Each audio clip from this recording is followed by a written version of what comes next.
Sunnah ketika bersin. Tak ada seorang pun yang dapat menghindari bersin. Bersin adalah sesuatu yang disukai oleh Allah. Bahkan bersin itu pemberian dari Allah. Oleh karena itu, kita harus memperhatikan bimbingan Nabi ketika bersin.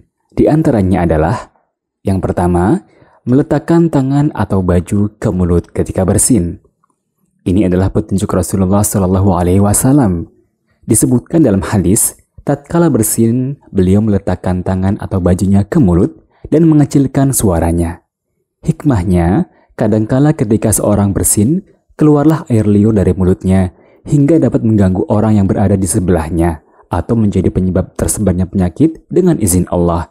Maka tidak layak bagi seorang menyakiti saudaranya atau membuat mereka lari. Dan sebaik-baik petunjuk adalah petunjuk Rasulullah SAW. Yang kedua, mengecilkan suara ketika bersin. Berdasarkan contoh dari Nabi SAW, sebagaimana disebutkan pada hadis di atas, dan beliau juga bersabda, apabila salah satu dari kalian bersin, hendaklah ia meletakkan tangannya ke wajahnya dan mengecilkan suaranya. Dan banyak juga orang yang merasa terganggu atau terkejut dengan kerasnya suara bersin. Yang ketiga, memuji Allah setelah bersin.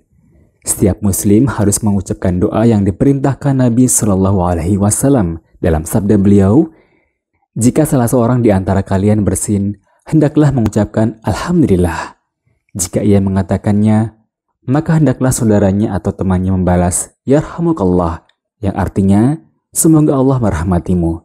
Dan jika temannya berkata Yarhamukallah, maka ucapkanlah Yahdikumullah wa yuslih balakum, yang artinya, semoga Allah memberimu petunjuk dan memperbaiki keadaanmu.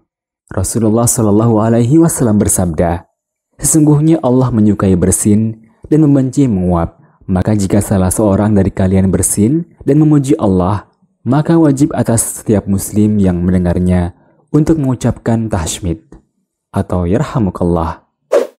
Yang keempat, mengingatkan orang yang bersin agar mengucapkan hamdalah jika ia lupa.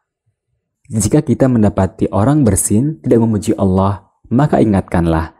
Ini termasuk nasihat.